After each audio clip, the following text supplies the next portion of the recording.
Okay. Please don't leave the place. So today we have 1 hour together, and again, it's a community of practice. It's not going to be. I have some slides, some materials here to share, but I think what is really good for us is we come together as a group and we learn from one another. And maybe bounce out some of our challenges, and perhaps we can learn from one another in terms of how we could make a better statement, all right, or better pitch in terms of how we sell to our clients, what's happening right now in the world out there, what are some challenges we have and how we deal with them, and we can all learn and grow together as a team. That has always been the premise behind why we run things like this. It's going to be short, it's going to be interactive. I have some slides, and we're just going to have an open mic session along the way. Would that be okay? Yeah. All right. So that's good. So today the topic really is to sell or not to sell. That is the question, right? And welcome. Most of us over here are familiar faces over here. So if you're new to Workplace Asia, the usual thing as well. We have been in existence for almost close to 20 years. Next year will be our 20th anniversary for Workplace Asia. Some of you know us from our previous name, which is Distinctions Asia. One of my partners who's called George Quack. And since then we have rebranded, and so far things are working quite well.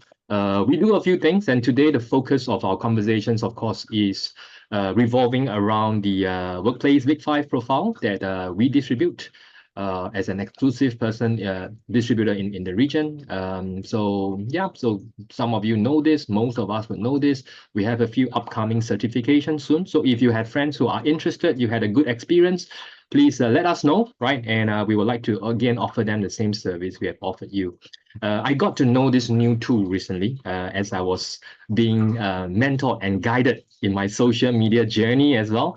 So I got to know there's this thing called Google Trends. So I, being the inquisitive O+ person that I am, I tried to look for this, and Big 5 personality test. If you take a look at the trend itself, right, just like the stock market, there's a bit of a dip, just like what happened to CrowdStrike, if you guys know what happened last week. But in general, the trend seems to be on the upturn, yeah. And I think it's really a good time, an exciting time for us to be part of the community, right, for the Workplace Big 5. And also pleased to welcome some of us from the latest cohort of certified practitioners. You might see your face over here.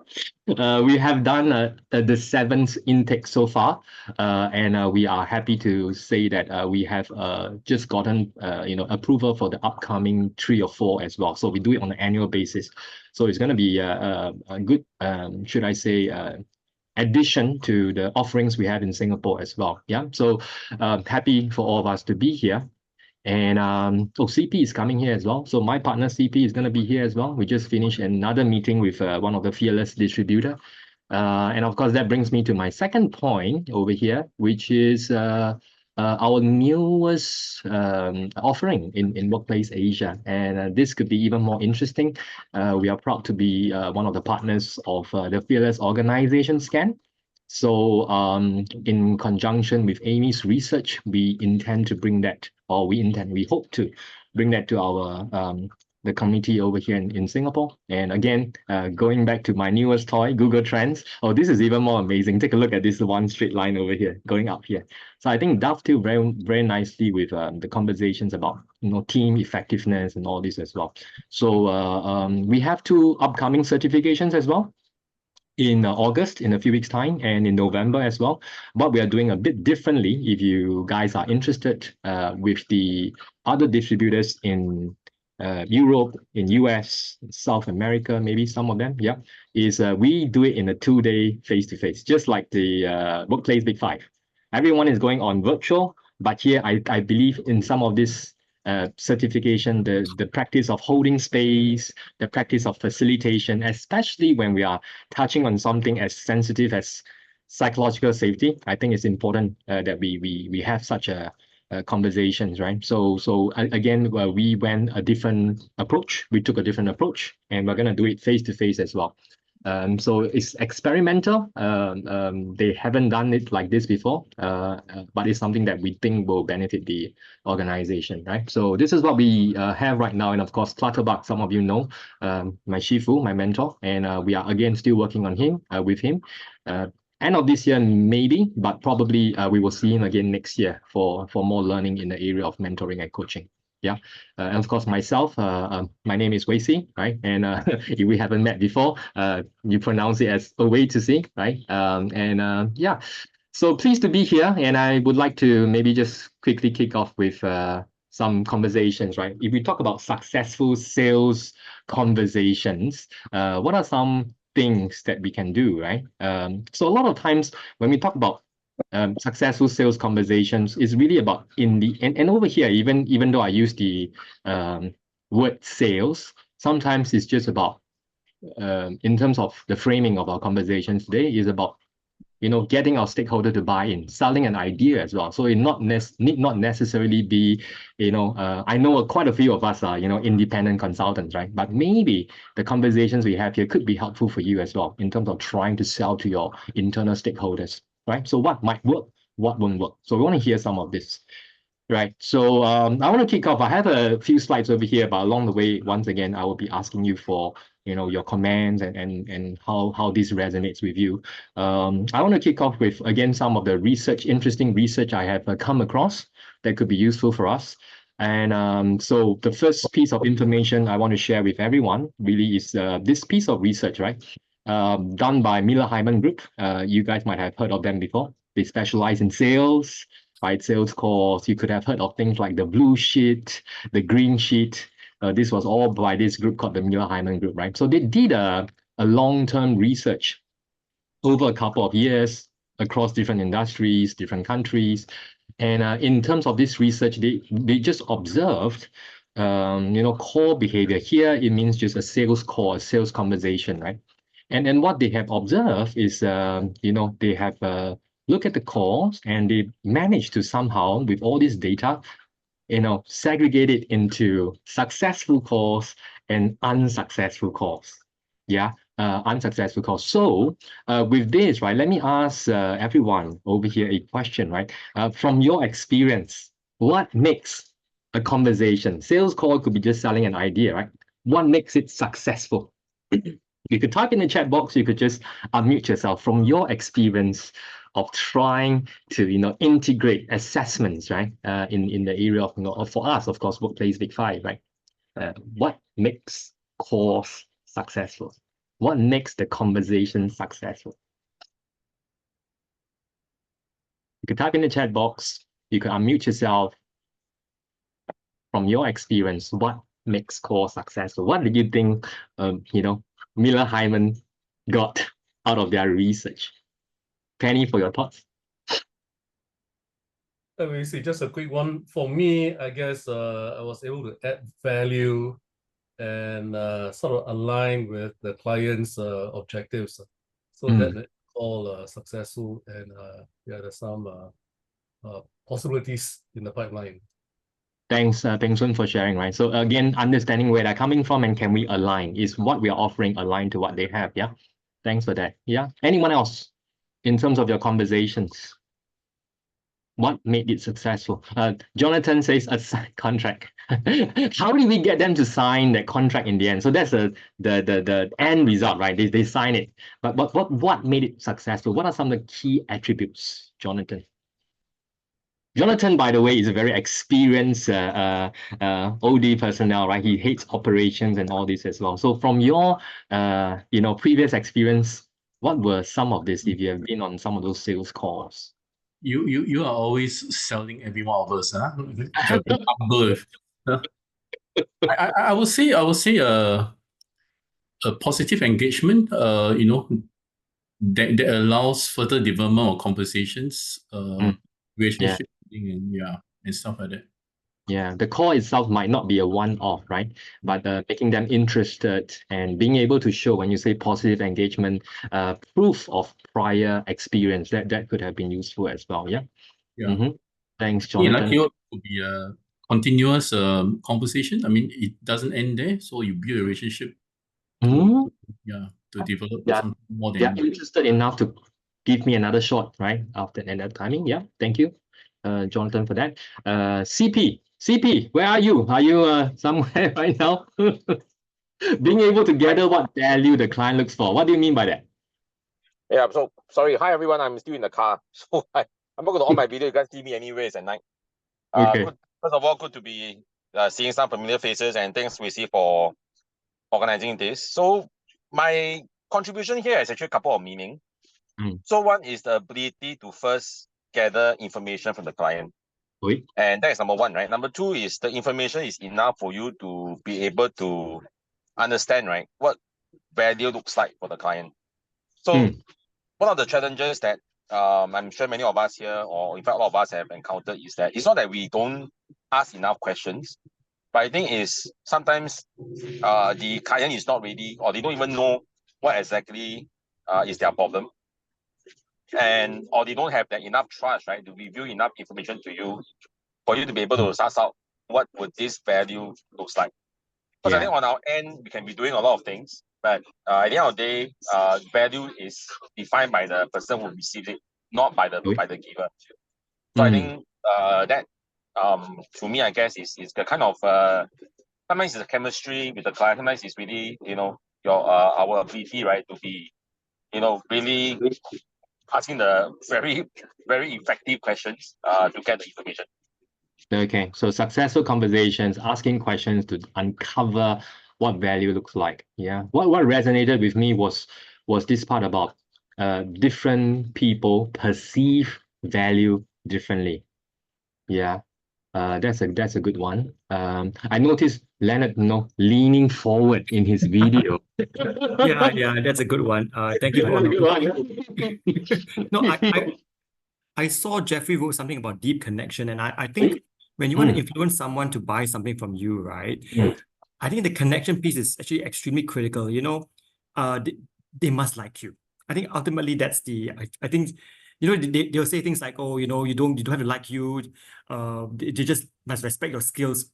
Yeah, but I think it becomes so much easier if there's a connection and the other party actually likes you. So to cultivate that starts even before, you know, that call. I think if you can, I mean, of course, this is a cold call is different, right? But yeah, there has to be some sort of what we call a persuasion, right? No, not persuasion, but persuasion. You see, you develop that relationship, and then when you need to make that call, it becomes so much easier. Yeah. So preparation, in fact, right? And we go there, it's just a case of affirming their initial positive vibes about yourself. Yeah, isn't it? Thank you. And Jeff mentioned about deep connection. Would you like to elaborate a little bit more on that? Hey, Ken. I remember my marketing 101. Marketing 101. Yeah. People buy on emotion and justify with logic. So that's one. So connections are important. Then I thought about, you never mentioned what time frame we're looking at. So it's transactional, short term. Then we're playing the finite game, right? If you're playing the finite game, what worked for me in a very finite, short time space is whatever we are offering matches whatever is in the person's head. The image normally is a sale. Yeah. How you take a longer time frame if you want to have sustainability and build relationships. So it's over time. Yeah. Then I think the relationship, trust, connections are very important. And you might not you this time around. However, an impression is made. Yeah. Thanks for sharing so much for that as well. If I reflect that on my own personal experiences, sometimes it's just about you can't sell a big deal in your first attempt, probably, right? So getting the key card in, it could be via profiling coaching for one of the leaders. It could be anything, but get the key card so that you're in the room and we can observe what's around and what are the things that artifacts around the office that maybe they value, right? And we can go deeper on that. Thanks for sharing, right? So thanks everyone, right? So those are great observations and I think great tips for us to start off the session. What Miller Hyman found out over here was, if I may go to the next slide over here, characteristics of of all the calls that they have seen, right, customers talk more than sellers. And it goes back to what we have been mentioning about questions, right? So who talk more? If I'm there and I have a 1 hour conversation and I'm the one, these are my features and all this, typically it doesn't end so well, right? And why? Because we mentioned it's about uncovering values and having connections. When people talk, they feel they are important, isn't it? Yeah. The second one that they found out was the sellers ask more questions, and this is the same as the first one. And sellers offer solutions later in the call. When I first started facilitating for Mila Hyman, this is one of the interesting things. Don't offer the solution so early. So we always have this saying, if you only have a hammer in your toolkit, everything looks like a nail to you, right? So I go in, and I think that, oh, it's a workplace big five. Anything workplace big five. Anything workplace big five. Typically don't end very well, isn't it? Yeah. So offering it later, resisting the urge to offer a solution, resisting the urge, especially among Singaporeans, right, to fix the problem that you see in front of you. I think that is one of the things that resonated with me over here, right? So why by doing these 3 items, right? Sales, or should I say the convincing conversation, becomes much more effective. Why is this so? If we reflect back on these 3 points, why is this so? Any thoughts? I think you see, if you customers talk more, you can actually then tailor your responses to the customer, no? Because if you are the one talking, then how are you going to tailor? Because you see, it's just also like an interview, right? When you go for interview, you want the interviewer hopefully talk more, then you can tailor your answers to the interviewer. So the same for customers and sellers. The more they talk, the more you know, then you can tailor your solutions accordingly. Yeah.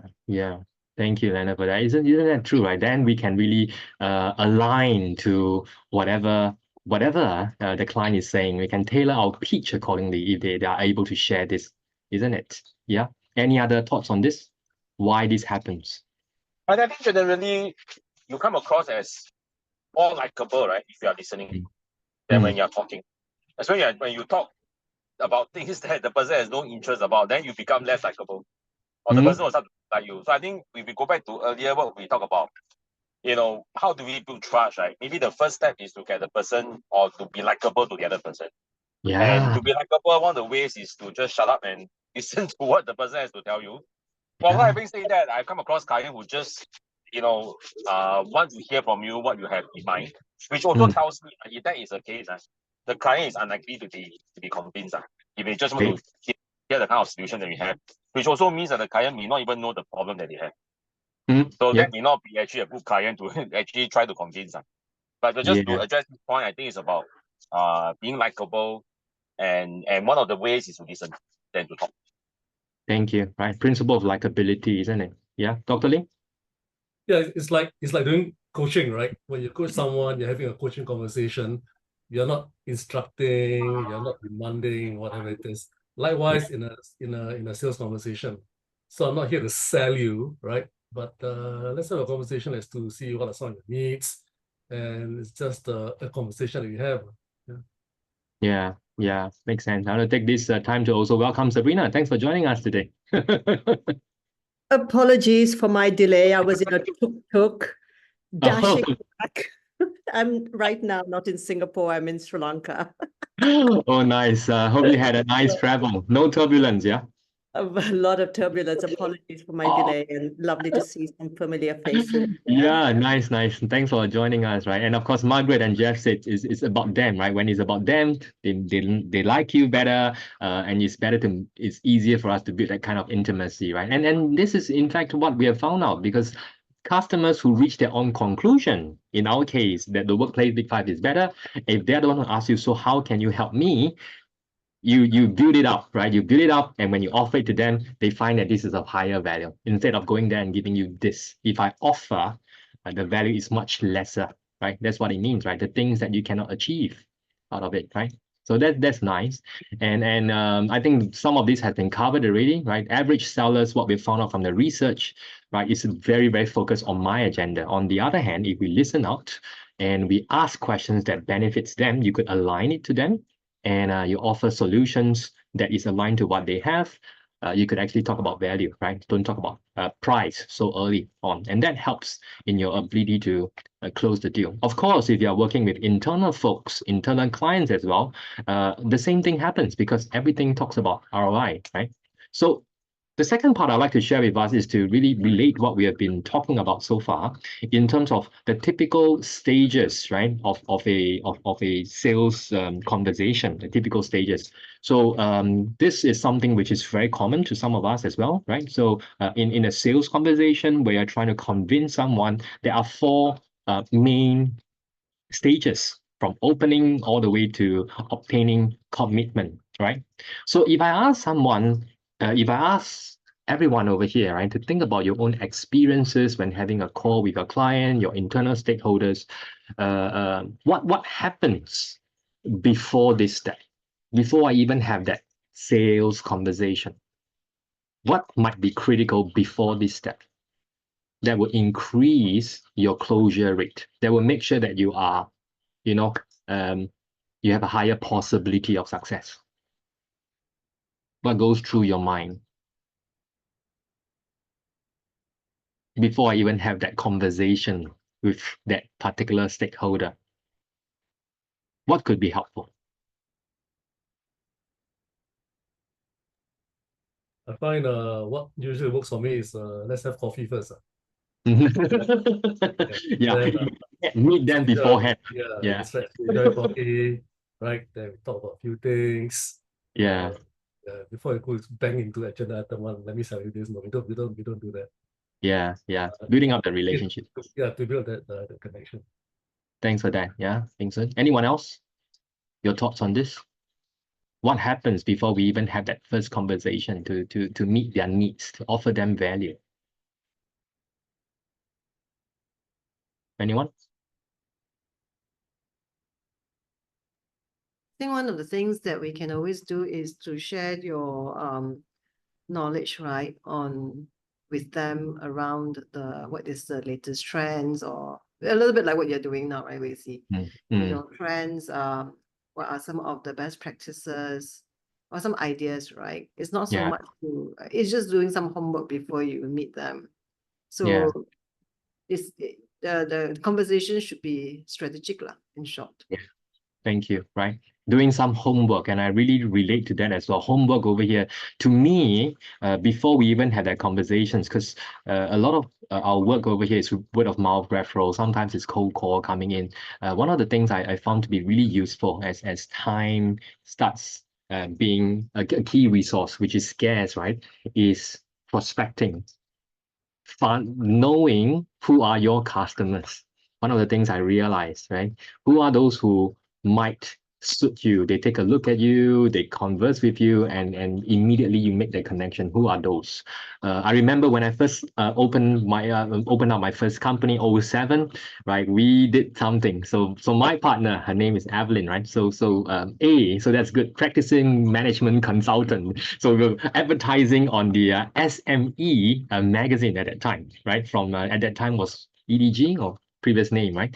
Oh God, we was just doing that, having a full page over there. Oh, this is the name of the company, and everybody who comes, we ask them a question. How do you get to know me? Hoping that I have some ROI on the advertising, right? Because that's what the marketing books teach me when I was starting. You know what? Zero. None of them came into that. So I did it. I persisted for 3 years, and then I realized it was a complete waste of money.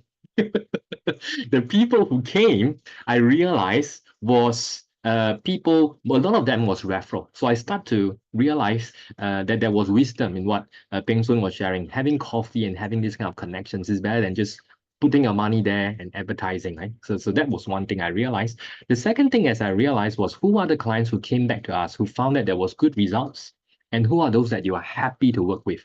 Because some clients have low margins but high maintenance. So who are those who really appreciate us? Because at that time, a lot of the clientele was SMEs, right? What I realized was, who are those who come to me? They were the second generation owners. So the dad, the mom opened up the company, got it listed, and then the younger generation went overseas, they came back. Oh, what brought us here won't bring us there, right? And then they work with us.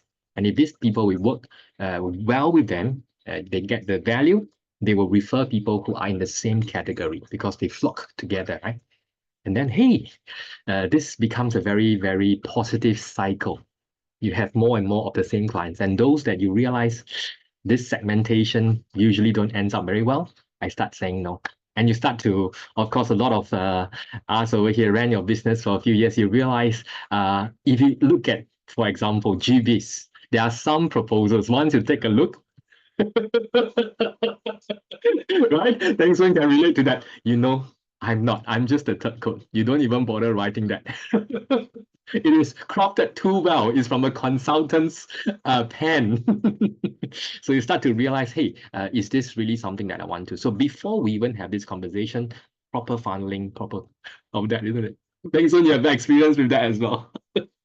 Yeah, I mean, GBIS is interesting. So for those of us who are not going to do it, do go into it for the education. For the education, I look at some bits, the spread is $80,000, which is quite amazing. Yeah. And it's just for a 2-day workshop. So it's very interesting what goes on inside there. So it's interesting because you can see who bid how much and so forth. So you get an idea as to well, who's doing what. Yeah, it's a very good understanding of what is in the market, because it's open to everyone, right? And they release, what are the winning bids and all this. So if you are new to the community, new to this, go ahead and look at that as well to understand what is the pricing strategy for some of us out there. Yeah, so great advice once again. Okay, so let's move on, right? So what about so there are 4 stages here, right? So opening stage, right? What is the opening stage? Opening stage here, what should we do when we are opening up a conversation, right? The things that you want to ask during the opening stage that could set you up for success. You can type in the chat box, you can unmute yourself. When you're opening up a sales conversation, in terms of internal stakeholders, you are starting to try to bridge and pitch the idea of, starting to use assessment, psychometrics in your OD work. What are some of the things you need to consider when you are opening some techniques, anything at all? Anyone? Data. Wow. CP, can you share more about in terms of data? Sorry, I'm just getting off the car. Okay.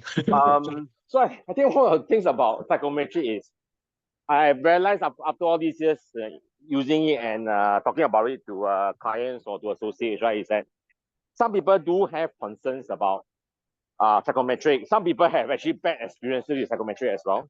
So you really don't know how people will react to it. So I often position psychometric as, data, right? So if you're looking at getting more data to make decisions around your talent, around your employees, right, around your high potential, psychometric is a good way to gather the data, right? It's not the kind of bad experiences that people have, right? It's not about the tool, it's about how the tools were used.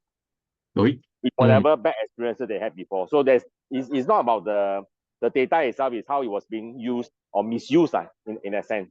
Yeah. So I position psychometric as data. I mean, that's my usual MO, when I try to introduce the usage of psychometric, especially Big 5, to potential clients.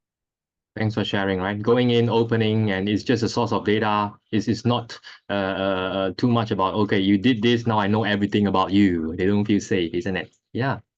Any others? A good way of opening this kind of conversations, what should we be aware of? What are some things to consider? We see, for Margaret, me, please go ahead. from the corporate organization, Mm. use data from our employee engagement survey results. Hey, the why. I'm not sure if I'm jumping any gun, but I'm just using, like, when there are opportunities, HOD come and talk to me, or when I go and share the results, the department results. So I use the opportunity to just say that, hey, there's this thing you can explore for if you want to look at bringing your people together creating that team cohesiveness and all that lah. So I'm not sure whether I'm jumping the gun from opening all the way to commitment, but that's my current approach lah. Yeah, I think it makes a lot of sense, right? You start off because if you don't do a good opening, you might not get to obtaining a commitment, right? You don't catch their attention with what's in it for them. You don't even reach the final stage, right? So I like that one for those of us who are with stakeholders. They did a 360 or whatever. That could be a good opening conversation, right? Anything else? Any tips you can share with the rest of the practitioners here in terms of your mini bag of tricks? Sabrina? Yeah. Yeah.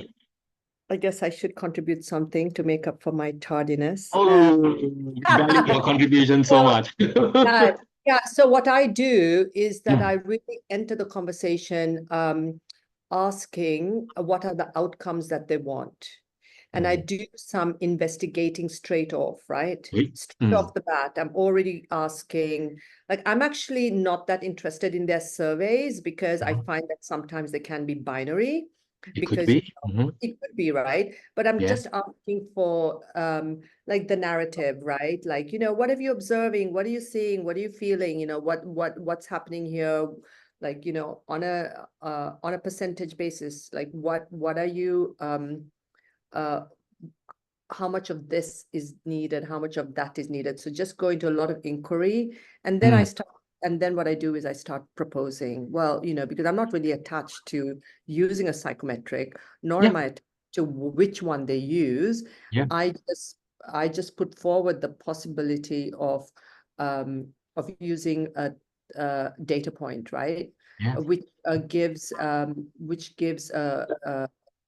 which validates, something which is much more the qualitative interaction, and then you have something which is much more robust. Yeah. That's how and usually they buy it. I was just as you know. Yeah. Thank you so much for the collaborations over the years. That works. It really works, my friends. Really works, right? I mean, because you're not pushing your agenda, you're just like going, look at this. It's kind of like, hey, you're shopping, so what do you want to buy?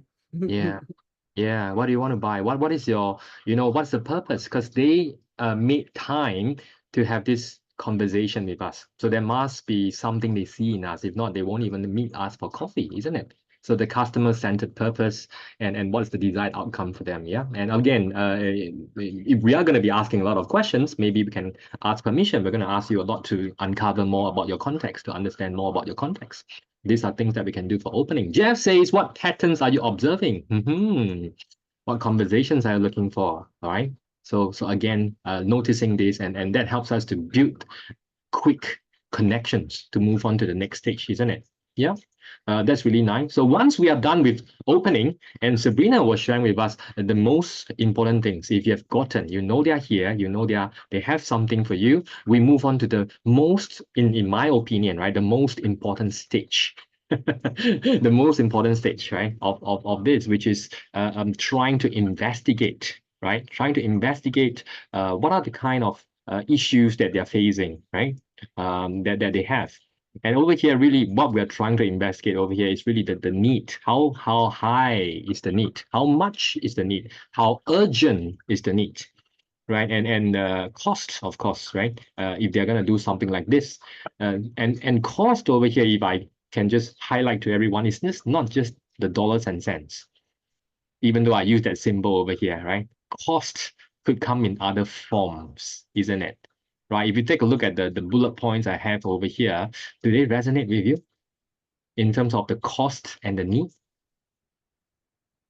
What are some ways we can investigate and get the answers to these points over here?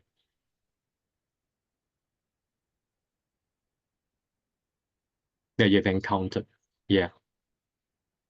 Oh, with a new friend coming in? Oh, Meilan is here. Very nice. Anyone would like to share?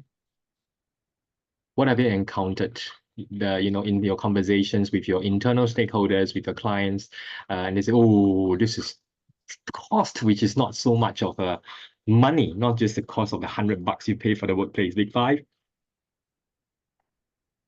What are the costs that you can think of? Time and energy. Yeah, energy, time. I'm a one-man army. So if I do this, I'll be doing this for my entire group over here. Why am I proposing? The reward for work, good work, is more work. Yeah. Thank you so much for that. Yeah, the reward for work is more good. Anyone else? Thereabouts? Right? There is also the reputation, right? The cost of reputation, reputational damage, and all that. That comes under risk, right? It's all there, right? So instead of just weighing it in terms of cost monetarily, but there's also reputational damage. I think that's very, very important. It can come in terms of reputation damage to the company or to the person or the team. It's true. It's true. I remember a previous incident where we were pitching for a client, and myself and my partner, both of us were going to be the lead consultants for this particular project. And we were going up against a brand, a more branded company, and they are sending a fresh graduate behind a big brand. And this was a friend who knew us. Shu has heard this story from me before, I think, right? So the person knows me. The person knows I'm going to be the one doing the job. But in the end, he gave it to the other company. And why? So he looked me in the eye. He says, Weisi, if I give it to you, I can't even pronounce your company's name. SQGT, whatever, right? So he comes in and says, I can't even pronounce. And if I don't do well, if you don't do well, sorry, I'm going to lose my job because I went to a nobody. If I go for one of the big brands, even though they know price is more, there's less risk. Even if they screw up, I can tell my boss, I already paid for the best. That's why branding is so important, isn't it? So I can relate to that part about the risk as well. Yeah. So I'm way of time. Let's go on and talk about a bit more. Let's have a conversation about this, right? In terms of the organization challenges, going back to our premise, right, of this conversation here, if we're going to be trying to, push or pitch for a usage of an assessment, although we know that it's good to be agnostic, right? What are the kind of challenges that can be addressed you have done successfully using assessments that, that could potentially help? What are some of the challenges that can be overcome or where assessments can be a good data point using that words? Yeah. Did I see Leonard unmuting himself? No? No, thinking. Okay. What are some things that you have successfully tried to pitch to someone, some organization? Don't need to tell me the name. But what are the kind of challenges that we potentially can help? Yeah. Well, Wixie, I think Sabrina, I think we need to qualify that, when we use assessments, we use, like I use them in group settings, right? Because I'm designing and conducting leadership programs. So I think, which is a little bit different to doing one-on-one when you're selling it to an individual. So I think we need to qualify, the way who the stakeholder is here, right? Because going into a person, which is either sponsored by the organization or the person who's paying out of their pocket, or it is a group of people that the leadership that's going through a leadership development program. And I think as soon as you start going bigger and larger, it's the challenge is, how do we embed the learning, right? Because assessments can have the flavor of like astrology. I tell people that it has the flavor of astrology. It's lovely to know, well, what are you going to do about it? Like what do you do about it? So of course it's quite lighthearted in presenting it in that way. But what my intention actually for doing that is to say, it doesn't make any sense for you to bring out all the bells and whistles with an assessment if you don't bring in some embedment afterwards, right? How do we do it, and how do we embed it afterwards so that you're weaving into an action learning project, can be addressed. So I would say that in the one-on-one coaching is that how do you weave it into the development of the person? If it's in a large scale initiative, it's like, how do we bring them into actioning those areas, the gaps, right, in their development? So that's my, my sense around the challenge here. So I'm really careful about which assessments I'm bringing in, because sometimes HR, because when I'm working through a university, they really trust us, to like bring in whatever we like. And I think we've got to be practical as well, because actually in the long term, they're looking for sustained outcomes, right? So very targeted a bit the way I propose things about what they can see and what they can do with it afterwards. That's also, safeguarding our reputation in the way we bring something forward, right? Framing it and that relates to one of the conversations I have. Someone came, they said they were referred by another friend, and they came in here and they say, I want to do a team building.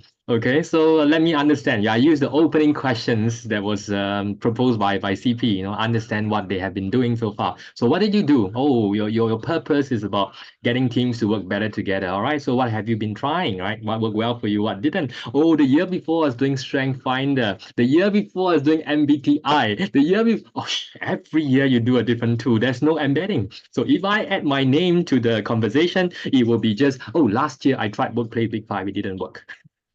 So I said no to this person. I said no, and then the person was really surprised. You said no, I think we might not be the best thing for you.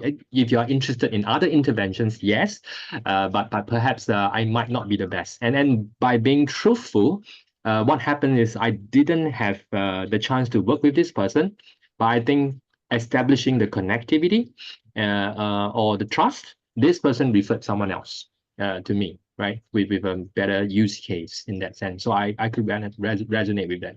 Leonard, I see you unmuting yourself. Yeah, I think what Sabrina said is actually very, very true. And your example is very true. Because I worked in corporate before, right? I worked in Hilton at one point in my life. And a lot of organizations there a lot of departments that say, oh, we've done MBTI last year, or something different this year. And you hear that a lot. So what you mentioned is really resonated with me. So and thank you for that. And so without the end, you can't keep on suggesting new tools because you're going to run out of tools. You can't do that. But back to the question here, what organizational challenges that can be addressed by using assessments. One thing that I found a lot of, especially back then when I was in the organizations, is the 360 that's used for dysfunctional leaders. And that's a common tool. Yeah, I'm not saying whether that's the right tool, but I'm saying that that's a common tool that's used by a lot of people to sort of use as feedback. And I suspect a lot of that because of they use it as ammunition to confront that person instead of the boss giving that feedback directly, right? So that's I don't agree with, but I'm just saying that happens quite often, the use of 360 as an assessment. The other one, of course, is just what you mentioned just now about the using of these things for team building and all that. That is very, very often. And so dysfunctional teams as well. Yeah, thanks for sharing. And we have quite a few of this, right? Some of the common ones I've seen. Good example of a good tool being used wrongly. Yes, yeah, definitely. So there are many tools in the market. We can't be well versed in every one of them. The common one that I've pointed out over here, high turnover. Can it help me to find the right fit? Because now the challenge is not about getting person to stay forever. Can I recruit the right fit, make them gainfully employed and contributing as fast as possible? Right? And team dynamics, as we mentioned, recruitment processes, lack of employee engagement, motivation, common kind of things, right? So what I want to ask everyone over here is, I want to seek your expertise, right? Going back to, this is a Workplace Big 5 COP, right? So from your experience, in your win rate using Workplace Big 5 for this or other common interventions, common challenges, what is your win rate? Where's the sweet spot for us? For those of us who are new to the game, what's your advice for the rest of us? Where do you think might be a sweet spot whereby, hey, when I compare the Workplace Big 5 versus the rest, we might stand a fighting chance? It could be this, it could be other challenges, reflecting on your own experiences. See, I Yeah. think from my experience in leadership development, I think one of the things that really resonates about Workplace Big Five is tying to the trait competencies, Mm. the leadership competencies. So I've actually used that quite a bit, right? Because understanding what leadership competencies they want to develop within the organization, right? So once we have that, right, and understanding what drains them and what energizes them is very, very useful. Yeah, so I have one or two clients we really actually run a lot of trait competency reports for them.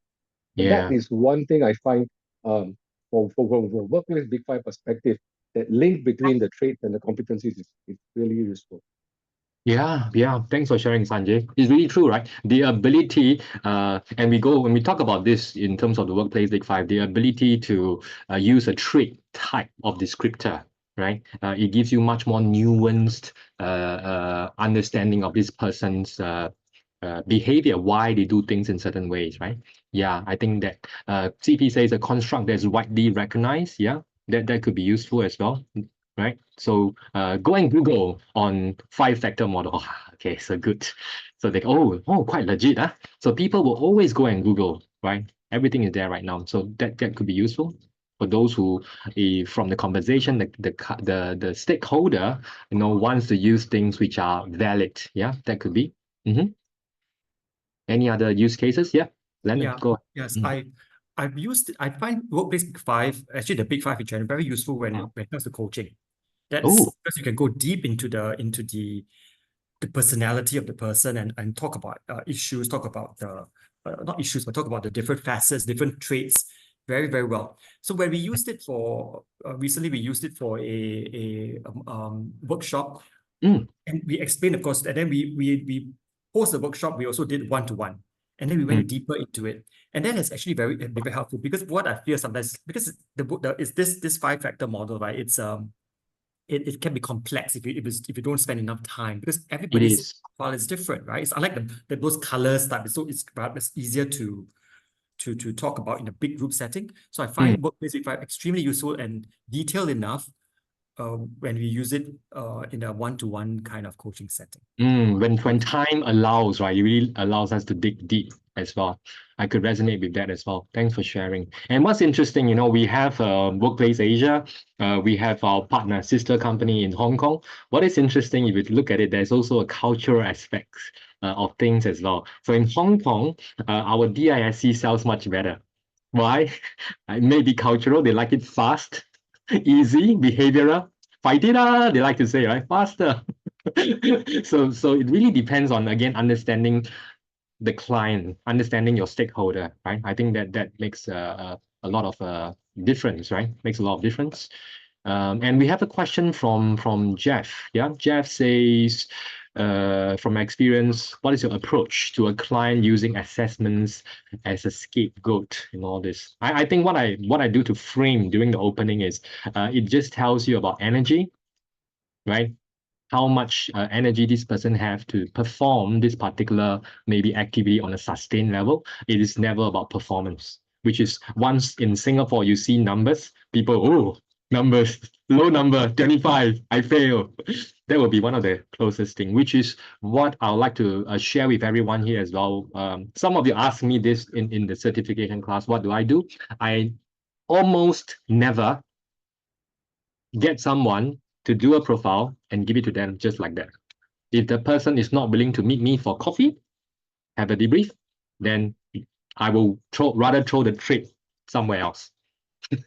So it must come with it, because the person takes a look, they have a different interpretation. If you send it to them, there is a very high chance, from my limited experience, they may not even want to meet you for coffee because they are so dejected. 25 again.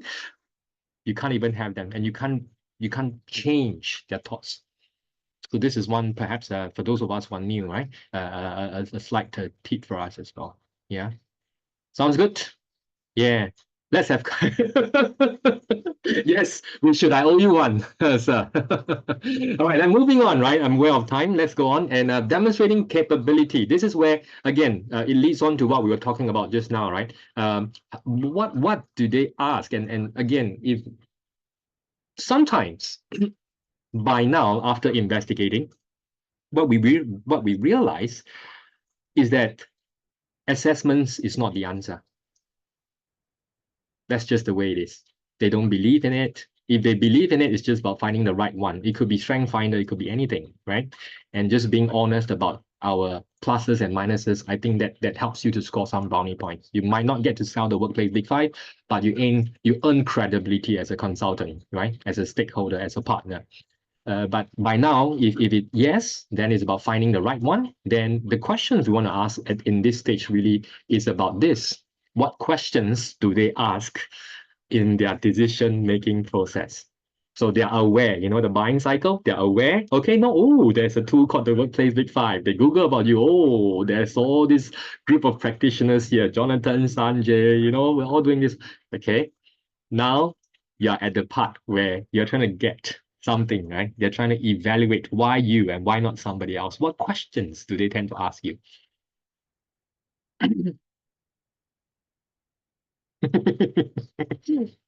I don't think it's gonna be let's have CoP. No.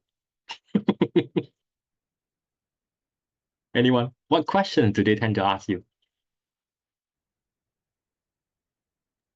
Only the cost, Wixie.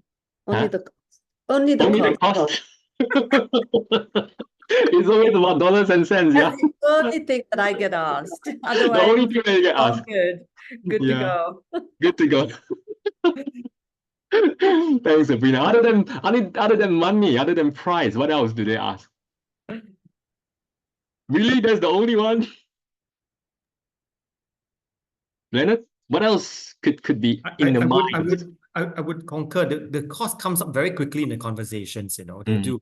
I wish though that they'll ask questions like how valid are these, the validity and all that, or the reliability of the instrument. They don't ever ask. They kind of accept it that, if you throw them a simple one that costs $2, and they might still accept it because of the cost. So, and this is an education process. Yeah. It's true. Yeah. Do the rest of us resonate with this as well? Similar to experiences? Jeff is anxious about what they care about but don't ask. That means we have gone too fast. We haven't built psychological safety. Any others that comes?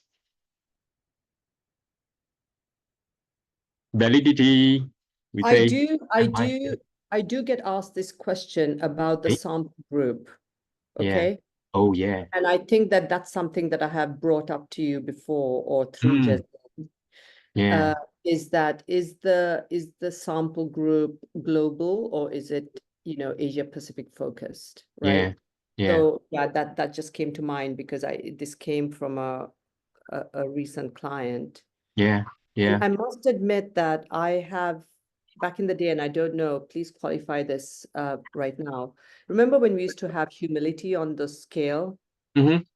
Yeah, I used to find that on the global scale, on the global sample, that it would be a little bit different to the Asia Pacific sample group, the way it showed up, which tells me that humility does not have a universal definition. Yeah, it's true. Because at the end of the day, the Workplace Big Five is based on empirical research, right? So understanding of words. Yeah, this is totally right. Yeah. So if we are comparing across different people, if the purpose and the intent is to compare across different members of the organization, then that is where Workplace Big Five really works well because it's a normative one. Normative allows you to compare, right? Versus Strength Finder and the rest, which is again ipsative, is about myself versus myself, right? So if it's about comparing across people, that could be a good reminder for us where the Workplace Big Five could stand out because of our usage of norms. Yeah. Leonard? The other one that the clients ask me is language.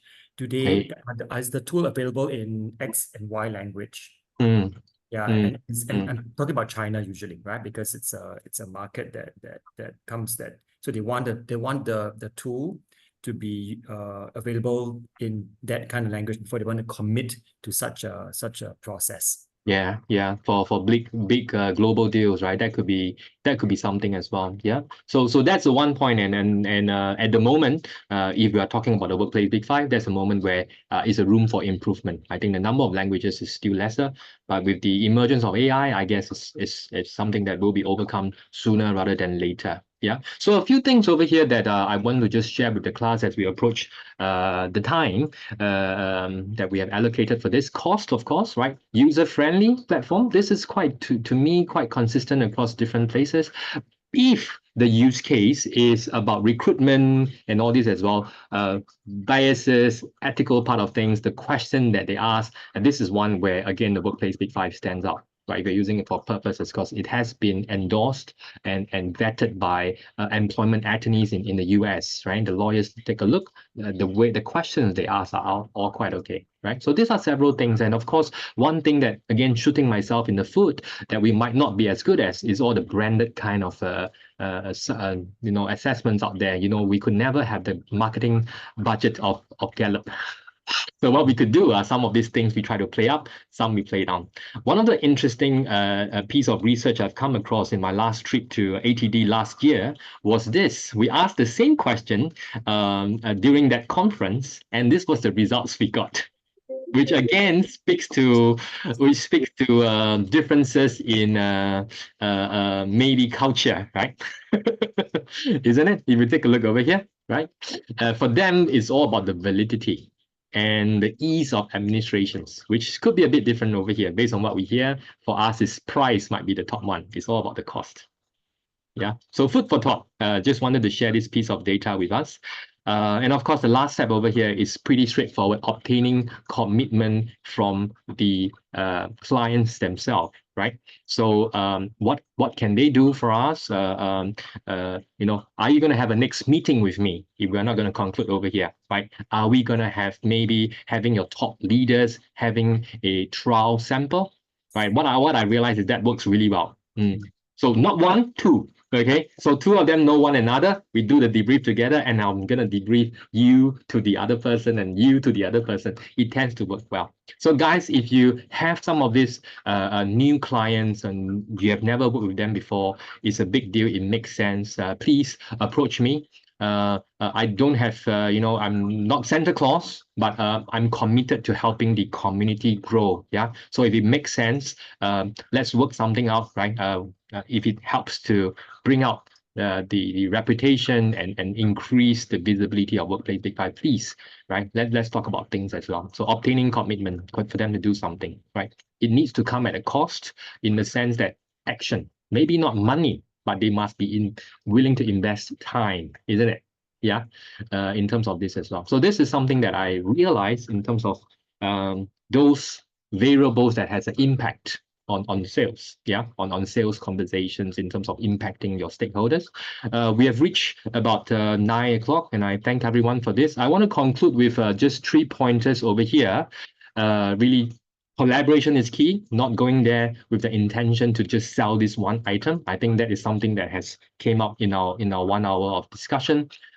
Being able to approach the right stakeholder. Not everyone is open to psychometrics. Not everyone has a real and urgent need, right? So going there and listening, I think that's what we have talked about as well, and doing your research about the norms that's useful, about what we are good at, and what could potentially help our clients, because at the end, it is a client-centric conversation. Yeah. So ending on with these 3 points over here.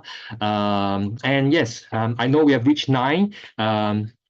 But if there's any things that you would like to share or ask, or just catch up over here, I think it's a good time right now. If you are willing to stay behind, I'm here for you as well.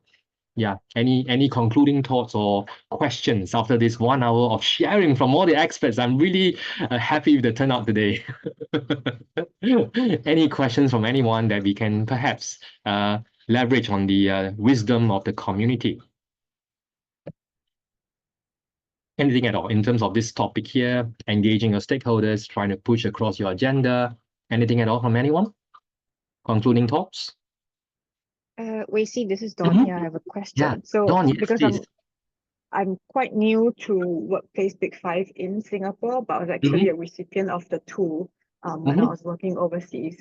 So just want to understand, like, what's the take-up of this tool in Singapore and maybe in Southeast Asia? Because I guess that would be useful for to kind of say that, oh, this is a tool that a lot of other companies have used here in these kind of conversations. Yeah, so I would say that we are on a growth in terms of the usage rate in Southeast Asia. At least for the past 4 years, we are on a growth trajectory. Before that, not so much. How many? I would say Singapore, we are one of the more more exposed country. Although in the region, we are strong in English, because at the end of the day, the questions asked, the understanding of the questions, as long as it's an English-speaking community, I would say that it's pretty sure people don't know us, but once they know us and they started using it, they tend to appreciate it. Yeah, so in terms of global wise, if I'm not wrong, we are maybe approaching I would say maybe 4 to 5, because we have gone through 5 iterations since the start of since the invention of the tool itself. We are now on version number 5. So we have continuously been updating, decreasing the number of Sabrina, thank you so much. Yeah, we'll send you the recording as well. Yeah, so we have been constantly reiterating number of questions decrease while maintaining the validity. So now it's about 93 questions, if I'm not wrong. Yeah, and I would say it's on an uptick globally. Especially in Singapore. Why? Because we have managed to get funding from WSG. Yeah, so it's funded for Singaporeans and all this. So you can see that over the past two years thereabouts, we run on average about 3 to 4 certifications a year. So the community is increasing, and with more people using, it's just it's good for us. It's good for us as a community. Yeah. Okay. Yeah. Thanks. Thanks, Don. Anyone else? Just a quick one, Tracy. The interesting thing about Workplace with 5 is that it's pretty rigorous in terms of the constructs. And the value is that it is still relatively unknown, which is good. Because most of the clients say, okay, you know the MBTI, I mean, I've done it 6 times already, you know. So what else is there, right? So okay, then do consider Workplace with 5. We talk about the I guess it's level 1, it's a level 2 instrument and blah blah blah. It's a level 2, yeah. Yeah, that's right. So it stands in good state. The challenge I find is that perhaps in terms of visibility, we could do a bit more, right? Yeah, compared to say other instruments out there in the market. It's true. So that's something you can consider. Yeah, it's true. It's true. In fact, latest update for the community, the paradigm, right, which is the principle in US, they are undergoing another, rebranding. The logo has changed. If you guys have used the report recently, to me, it looks like a band that I like called Post-Modern Jukebox, but it's PM now they change it around. But the principle is still there. They're supportive. What I've done in Singapore, I think that's been working well, is we have been a bit more active on social media, as you guys can see. I've tried to do some advertising here and there, and I think that really helps in the exposure. Yeah. Definitely we can do more. Sorry, just a quick one. Have you reached out to, say, institutes of higher learning? Partner with us? Yeah? To partner with us to offer the program? Yeah. Because I know NTU Business School, they use MBTI for the undergrads and the master's program, among other things. So they have a conversation with the faculty there. Oh yes. We have a few of the career advisors in these schools coming here to be certified. So they have guys who are certified already. The challenge in all of such things is the incumbents tend not to change. And then, they were using something, you'll be asking, oh, my boss was the one who brought in MBTI. How can I? So we have to wait for the opportunity. But I'm in touch with NIE as well, Professor Nie from over there. If you have inroads to SIM, SMU, and all these other companies, we are always exploring. Please let us know. Let's work something out. Yeah, I think it will be great. In terms of universities right now, only the University of Buffalo in SIM, they use that for their some of their programs. Yeah, other than that, the others is I won't say it's a regular engagement, but sometimes the talent development of the respective schools will reach out to myself to do something for the cohort, but it's not something which is regular. So I won't put it as an anchor project to share with you. Yeah. Just a quick update. I think Sanjay also will be familiar with this. SIM has the leadership program called Job of the Manager. Joman, yeah. Joman, right? So previously we were using the MBTI. I think a few years ago they switched now to the Workplace Big Five. So that's some interesting. Yeah. So they have SIM have been a great user. Sanjay has been a great advocate as well for that. Yeah. And we have a lot of clients who spin off and they've continued using Workplace Big Five. Yes. As a tool. Right? Yes. And again, they like the trait competency part as well, because that really supports the leadership development. But I think to Peng Soon's point, right? I think, yeah, it's not very popularized yet. Sometimes I tell people, hey, Workplace Big Five, they're like, what is that? Right? But you know, to be honest, I beat out Hogan in one client as well, right? Because Hogan is much more expensive, and I managed to convince the client that, you know, probably this is better. I know. Probably that's the thing. That's the reason why they decided to go work with Big Five, because it's less expensive. But that was what they wanted. Yeah, it's true. Thank you so much, Leonard, for joining us as well. Yeah, so yes, definitely there's room to grow. And if you have ideas on how we can make this more popular, reach out to more people, please. You have my numbers, you have my contact. Let's continue the conversation. Yep. All right. Sounds good, guys. Thanks for staying behind for the catch up, right? Till the next one, and coffee soon, as we can all find time. See you guys. Have a good evening. Take care. Thank you. Bye-bye. Bye-bye. We see you got guys. Bye. Yes, I'm gonna stop recording for a minute, Jonathan, let me just stop it.